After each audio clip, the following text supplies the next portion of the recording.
explosive team fights. Explosive engage is very, very high. I'm excited to track the top lane again. It feels like it is going to be the critical piece here for TSM.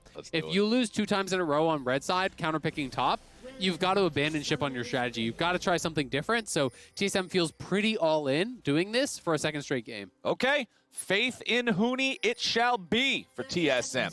Looks like not a whole lot here at level 1 in this second game. Teams are drawing up the line of scrimmage.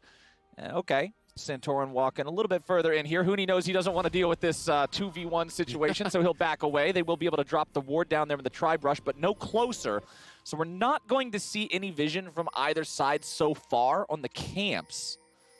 Sword Art might be able to just ward this Raptor Pit here. I think he's just going to wait for as long as possible. Speaking of Sword Art, hey, ProView this game. The world of supports and the AD carries they have to carry. Check out that ProView in bottom lane to see Sword Art versus Core JJ. Improve your own support game the next time you get auto-filled, you dirty Yasuo players. And let's see how Tactical and Santorin are going to start this one up here. No Bard allowed. No if Bard. If you're an auto-fill support player and you pick Bard, I'm dodging. That's reportable right there. That's griefing for sure. All right. A couple things to point out here as far as the item starts. It is Spell Thief, so very aggressive stuff here from Core JJ. Mostly in competitive play, you see just like Relic Shield, you know, that sort of a more defensive route. Also, Longsword 3-pot start here for Alphari, so expecting it to be heavy trading. He wants all of the additional sustain. He's going to go right at Huni, right off the bat, popping a health potion here to absorb that E damage, and that is a brutal trade already for Huni. He took every auto there, took 2 Qs as well, I believe. Yeah, Huni's hurting a little bit here in the top side, but as things are starting to get underway here in the lanes, Dash caught up with Cold for a sideline interview. Let's see how that went. Thank you very much, Jens. Lucky enough to be joined by Cold as we jump into game number 2 of the series. Cold, a couple quick questions for you as we get underway here in the top lane. Very different looking drafts from game 1 to game 2, so I'm just kind of curious, what did you take away from that first game, even in the win, to decide to make these kinds of pivots? I think it was pretty clear in the game that there was a lot of top focus in the game. That's kind of what we expected. As you guys can see on the screen, there's a top gank, failed. But yeah, a lot of top action. So we needed to change our bans a little bit to make sure we were the ones having the stronger top side. Well, so within that kind of jumps right into my next question, which is when you looked at TSM, a team that we haven't seen play in a couple weeks here from the regular season, what did you pinpoint as their strengths and weaknesses that you could dismantle coming into this series? I mean, without spoiling too much, I think it's pretty clear that the mid laner plays one style, and it's about the top and bot lane that creates action for them. So if we stop that, we should be winning. All right, awesome. I did see that cheeky video that Jensen threw out. Game 1, he felt like he had to int just to make it a little interesting, but I'm sure you're looking for the team to clean up play. He definitely tried his best to int. He tried his best, but you guys still came out on top. Well, either way, as we have action in the bot lane, First Blood going over to TSM, I'm going to let you go, get back to your squad so you can prep up. From here, we're going back to the casters. Feel free to take off. Gentlemen, take it away. Okay, we got to play here with the top side with teleports coming in from everybody showing up to party here. Jensen's up in the top lane. Power of Evil's up here in the top lane. Spica, Santorin, everyone is invited. Huni's at about 250 HP, staying safe for now. Team Liquid might look to make a dive here onto Power of Evil in a 3v1, but it will be a 3v2 with Spica sticking around. They don't want to go in any further and risk anything, so TL back away. You know what sucks? What? Having to base with 3 CS as a top laner. Hey, he got a green potion. He did. That's true. You take those. That thing heals you twice, Zale. Or has potion value. Wow. Well, this lane is going to be horrible from now on. It's really tough because he lost that trade so heavily early. Then Spica committed to a level 2 gank, so there's a big cost to that. Santorin was up on levels. He goes up as level 3 into level 2, and then they're able to zone Huni, who's already been shipped off. We're utilizing their TP, even though Power of Evil is there to cover, even though no one dies. It's so costly to Huni. When you play this style, when you're playing Wukong into Jace, the only way you get pressure is if you can threaten an all-in. And it's so tough to threaten an all-in when you got nothing going for you. And the most interesting part of this is this now feels like the exact reverse situation of game number 1, where Alphari is stuck underneath the turret. He's 30 farm down. He's trying to make sure that he's able to stay relevant. And we saw him navigate it, and we saw him be relevant wonderfully. So now we have to pose the same task to Huni. Hey, this lane sucks, and you want to go next based on this experience, but we need to see the best performance possible under those circumstances. I mean, it's so much worse, honestly. Like, the situation currently is so much worse, and he's also playing a champion that cannot lose gracefully in the same way that a Gnar can. He's not playing the range champion who can, focus on utility, can build tanky early. Wukong is just giga useless. There's 4 top. He's gonna die. I don't see how you ever get out. Oh, he's already stunned. Core JJ with the Bard CC into the wall. Give it over to Santorin. Hit him on the head with the bat. Pop goes the monkey. And Team Liquid take down the Wukong 4v1. I mean, it's completely overshadowed that Lost and Sword Art got a 2v2 kill. They are deserving of credit for that. That was first blood. And it's like, great job. That's huge. But the problem is you're losing so much on the other side. There's a huge amount of pressure now on Lost to extend his advantage. He's doing a good job of it. Spica's down here, so they're pushing Tactical off. They're trying to create, some sort of an advantage on the other side. But, like, it's 1,100 gold on Huni. He has literally half the gold that Alfari does right now. It gets to that point where when you're this far down, there is no, outplaying. You just lose based off the gold. You just lose based off the stats. You're so down in experience, 2 levels, plus you have half the gold. It's a red crystal versus Dirk Longsword and a tier that's now going to start stacking towards Muramana as well. There's so many problems with this situation for Huni. We'll have to make sure to keep an eye on it as things move forward. Down there in the bottom lane, it is a pretty massive advantage for Lost over Tactical as well, with Core JJ doing all that roaming. About 25 CS lead. It'll shrink down to 20 if Tactical can farm most of these. Yeah, he's got the dancing grenade mechanics down. Now up here on the top side, we are seeing a couple on my way pings from the side of TSM, especially once Huni hits level 6. That might be their window to try to make something happen. The problem is you committed to early level 2 gank, you got behind, they zone you off all this stuff, you never even force this flash, so even though you can put on some pressure, there is an opportunity cost that every single time, because Jace is in such a comfortable spot now. TSM have no choice but to continue going there, but you're going to a losing lane, and they're going to try to just overload it, 3-man play here. They need the W cooldown from Sword Art, but they may just go here with Spica, try to stun him up, and we'll see if they can pull off the dive, but they already have tower aggro. It's the whole squad coming in. Alfari's already dead. Lost takes the kill. 5 top for TSM. Power of Evil was approaching on the flank, ready to cut him off if he somehow got past the other 4 dudes. Okay, Spica jumping in now, but he finds himself in a 1v2. The damage comes through. Spica's taken down, and Santorin's grabbing the kill. Subjugate keeps him healthy enough to walk away. Core JJ is trying to keep everybody alive and around long enough to take him down. Gets to the wall as Huni's now going to take a lot of damage. Jensen grabs the kill on him, and he goes on a magical journey. Very, very short-lived. As Team Liquid continues walking away, Sword Art's now in a bad spot, and it's time to bring down the hammer. Or is it? Alfari just gave him the Grubhub delivery kill of the game right there, 8 minutes in. Oh, that is big for TSM. They needed to get something back.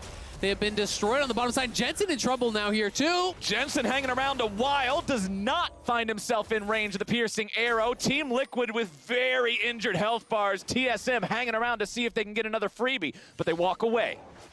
So TSM 5 to the top side. They are rewarded with a number of kills. Huni, unfortunately, doesn't cash in on anything there. Is still massively behind, but TSM know they have got to get Huni into a place where he can contribute in the game, where he can be a threat in the 1v1 and in the 5v5. Wukong has no fallback plan. No. It's monkey go forward, and that's all you got. So TL, they knew that they had Jason in a good spot, and he probably could have outplayed a 1v2, but not a 1v5. Everyone coming up here, Lost even arriving. They get the flash off of him too. Then on the invade, it's TL responding, but they don't have their Jhin here, so there's always the extra members around for TSM. So the extended play, they get the initial kill. Jace is coming back out of base, but Sword Art is here as well. They force the flash off of Core JJ, and despite the low health bars, they're not really able to finish any of the TL members off. They escape. Then Jace seeing, hey, it's Lost on this side. He's relatively squishy. I can go in for this, but he goes straight into the stun. The E-stun comes through from Sword Art into the crash down. And when you are locked up for that piercing arrow, you are going to get destroyed. He dies again, but they're down on the bottom side, and they are pressuring here hard. They just can't answer the Jace because TL is now supporting him.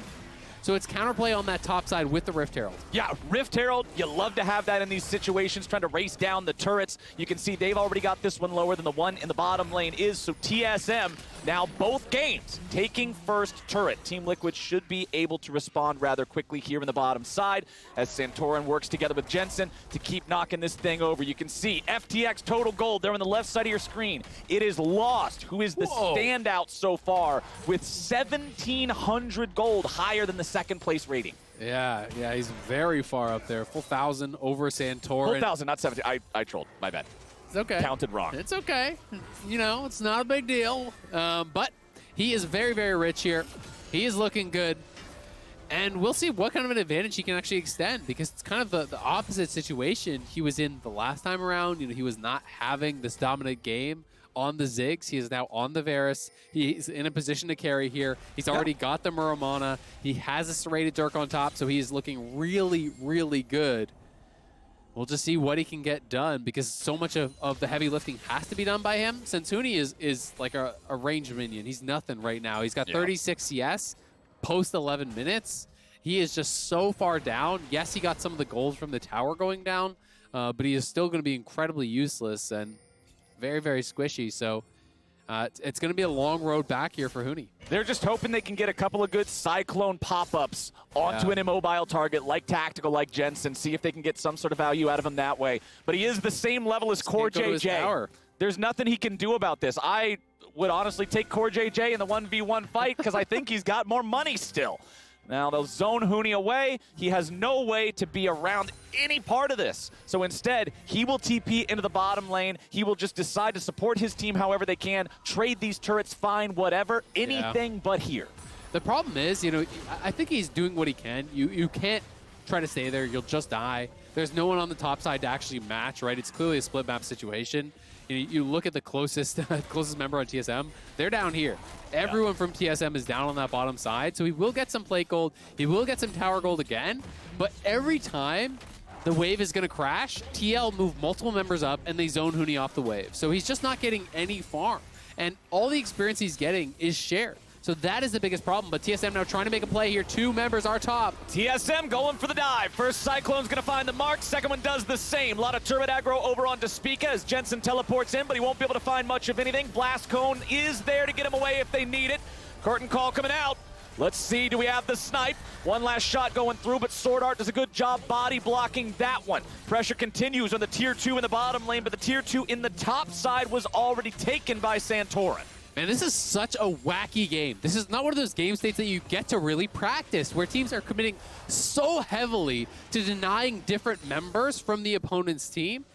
You know, TL are always sending members up. Anytime a wave is going to crash for Huni, 3 members top. Stop them from getting that wave. And as a result, TSM are trying to get things done elsewhere and really are succeeding. You know, they are up in gold despite the fact that their top laner is this far down. He actually has a Divine Sunderer now because he has gotten so much tower gold. They took down the tier 1, the tier 2 bot. He got gold and plate gold off of both the tier 1 bot and the tier 1 top. So he's getting into a somewhat relevant position, and Lost is getting further and further ahead here. Power of Evil has been getting a lot as well.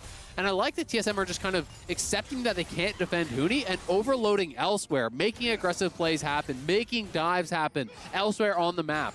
And it's just become this battle of kind of like who's going to carry, because the golds are in very different places. You know, right now, Santorin has a ton of gold for his team.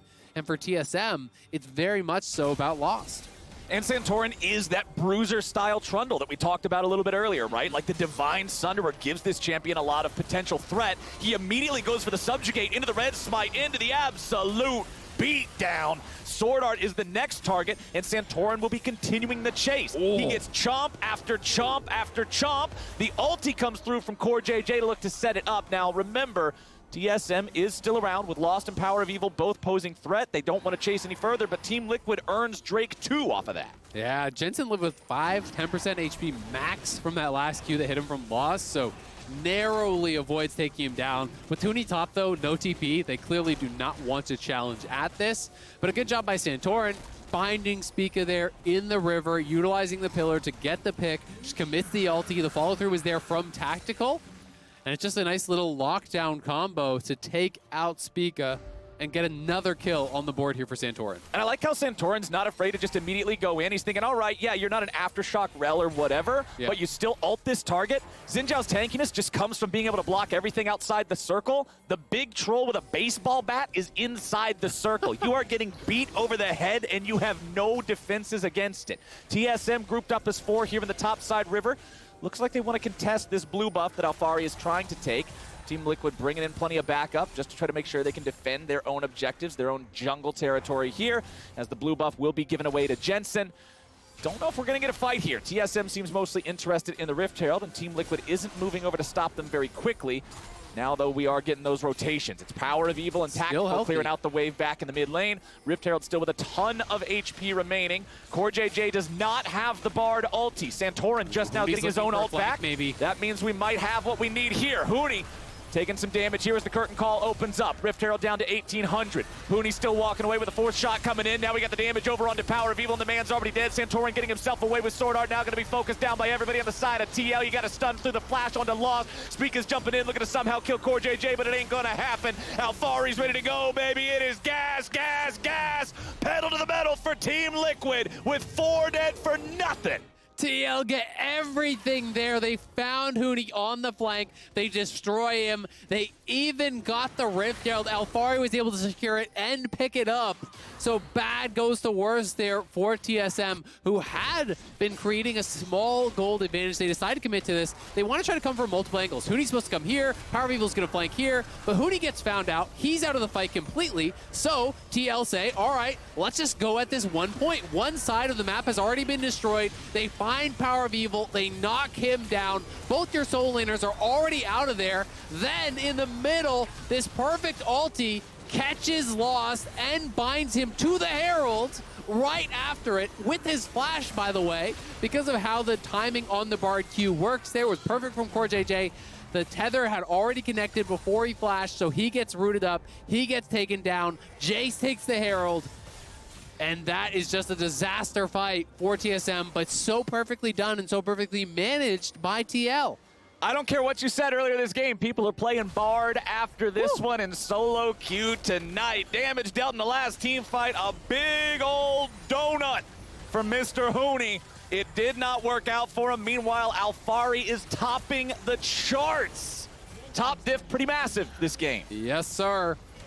And TL deserves so much credit for their vision around that fight. They had everything spotted. They had Huni spotted on one side of the flank. They had Power of Evil spotted on another side of the flank. They were aware of everything that was going on. They did not rush in. You know, if you just sprint into that Herald trying to steal it right away, then you get flanked from 2 sides, and that fight probably looks horrible for them. TL, really patient, really good team fighting around that Herald, and as a result, they're really getting very, very far ahead. Almost 3K now, FTX gold advantage. They are looking towards the Mountain Soul, which is going to be very effective against Varus plus Wukong. A lot of upfront burst, a lot of engage. So I have to ask, we saw the attempt at the flank in the last fight, right? Like, you understand what the goal was, seeing Huni with the flash ready over the wall, Power of Evil coming in from the flank. What now do we need to see from this squad? Because Huni doesn't have a flash, right? You don't have the ability to go for those sorts of crazy plays. What does TSM need to do to win one of these fights? Because it feels like we're starting to go down that slippery slope where Team Liquid seems better prepared, and if they take another 1 or 2 of these, it's done. I mean, I think a lot of it is to do with denial of vision, right? Okay. It's because TL had eyes everywhere that the fight looked so bad for TSM. I think their setup was actually pretty good. If there weren't wards on them on every side, then that could have been a successful fight. You have to go from multiple angles. You have to look for the engage. You're playing with Xin, Wukong. You're playing with this Rel. So it's got to be about the hard engage, but they have got to sweep out wards. They've got to have pinks down in advance and make sure that TL don't have eyes on you, or you can get peeled apart just like they did. Okay, they've already busted down the mid lane tier 2 turret. They are threatening Inhibitor before Baron has even spawned. Inhibitor turret is down in the mid lane. Great. Inhibitor itself will now go next. How far do they go? Are they willing to give up double inhib at 19 minutes? TSM, okay, TSM's just deciding to go for a base race, but it's going to be 1 inhib versus 2 inhibs. That is not a good trade of inhibs. Here on the top side, Team Liquid putting the damage into this top one. Need a little bit more to finish the deal. TSM do want to try to stop them. See that damage continue to pour on in here. CoreJJ has been sent back to the base. He'll be the one trying to stop TSM. Throws out his own ulti, gets hit by a piercing arrow, but stays alive with a heal. We have had 3 inhibitors now taken between the two teams at 20 minutes. This is pretty crazy. The one advantage that TSM gets, of course, if they are down an extra inhib, is that they took the bottom lane inhibitor, so that puts more pressure on Baron. Right. Because these lanes that they lost the inhibitor on, you know, it's going to be pushing in here, it's going to be pushing in here, but you want to push out those waves anyway to get access to the Baron pit, so it's not as bad from that point of view. They are trying to rush down this dragon here. We'll see if they can take it. They want to stop the snowball to Soul, but that poke is tough. Santorin's nowhere nearby. However, TSM under a lot of threat here. Spica just smites the crab, saying, all right, we're not leaving completely empty-handed. I got to take something. But they don't have the manpower to fight back. Even though the enemy jungler is only just now joining the fray, it will be Drake number 3. Soul point on an Earth Soul for TL. So there is some pressure on TL to be able to go to the Baron now, try to take that, not allow all this gold that's going to be funneling into TSM to just go into the hands of this Azir, farming up multiple super minion waves and getting super strong.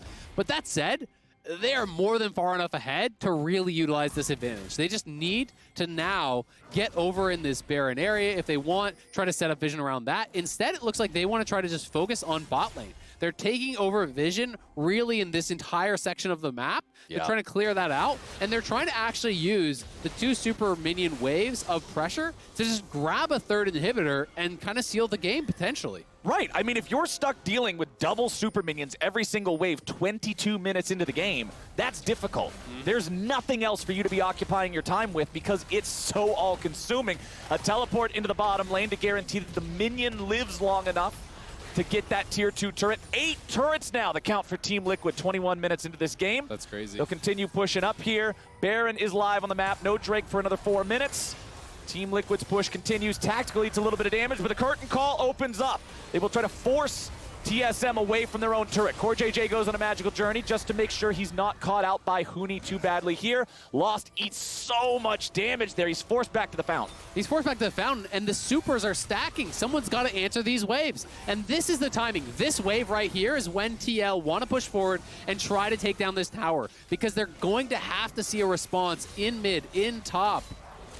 This is a scary version of TL. This playoffs TL is some sort of really, really mad, just woke up from hibernation monster. The weights are off. They are here to play. They smash C9. They're taking down TSM. They are looking really, really good. And it's going to take something special from TSM to be able to claw their way back into this game, because Liquid does have full control of the map. You can see CoreJJ trying to escort in these minions. They're trying to threaten Nexus towers. They're realizing that the wave clear is strong enough that TSM can actually just clear out this bottom wave, then bounce back. And I don't think they're going to be able to actually crack this 3rd tower here, this 3rd inhibitor tower, unless they're willing to commit to a dive, and that would be very, very risky. So TL may need to just back off and go what I originally thought they were going to go for, which really would be the Baron. You know, that would be the more kind of standard play. Yeah. Because TSM withstood the storm, and that does mean that the gold is going to kind of close slightly with all these minions they're going to be farming up. We are hitting that point. We're a little bit over a minute before all the inhibitors respawn. All 3 of them, despite the fact that they were taken on opposite sides, do have very close respawn timers. 54 seconds versus a minute 9. He doesn't know. He hasn't actually checked that brush. There's a ward behind him. Santorin. Let's see. Now he knows, and now you want to run for Now your it's life. time to dip.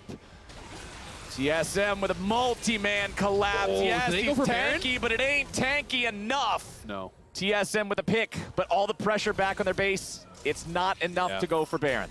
Yeah, they're not going to flip it. You know, that would be a pretty desperate play, so they're not feeling in that mindset just yet.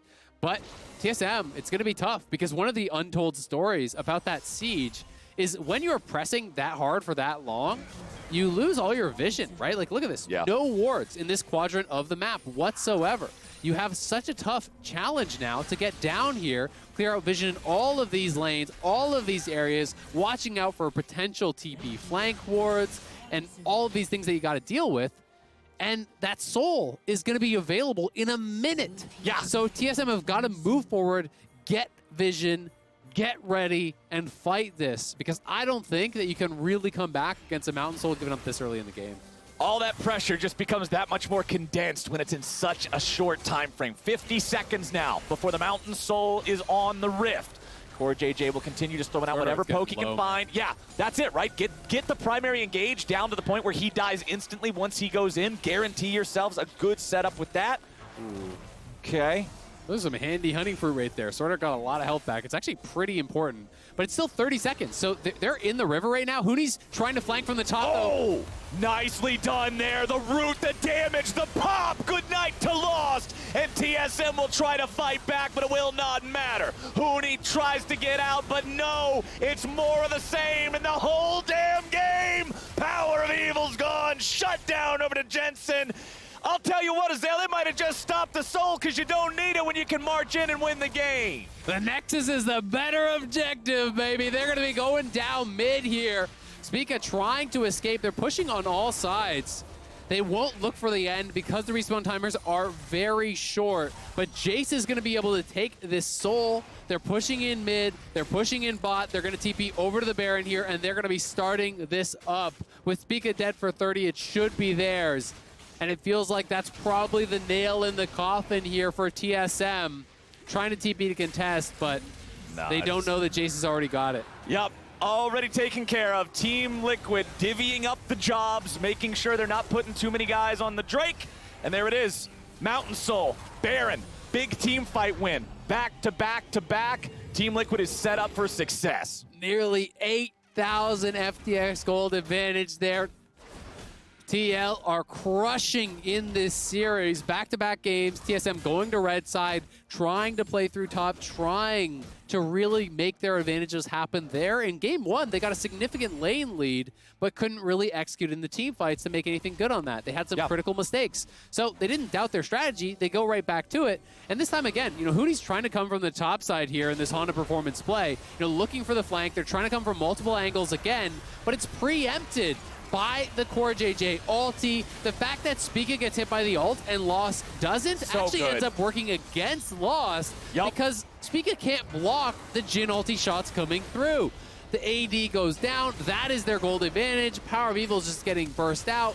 Hooney can do nothing on the other side. He only got to the Jason. You don't win that 1v1. So TL have taken everything. The Flash is going to get caught by a binding. Oh, Hooney's trying to protect his buddy. He gets him out of trouble, but what is the cost? Spica down to a 3rd HP now as well. He can disengage, but again, no ulti means no team fighting now for the next minute or so. Power of Evil stunned up as he tries to dash away. The soldiers can do nothing to protect their Emperor, and TSM can do nothing against TL. They will march into the base. They will smash these inhibitors yet again. They don't even need the bottom lane this time, Azale. With Power of Evil down, the wave clear is crippled. The damage continues to pour into the health bars. Sword Art goes in a last-ditch effort, but the only ditch is the one TSM has dug for themselves, and Team Liquid's happy to fill it with bodies. Lost goes back to the fountain. He'll go back into the fountain, and Team Liquid takes the 2nd game.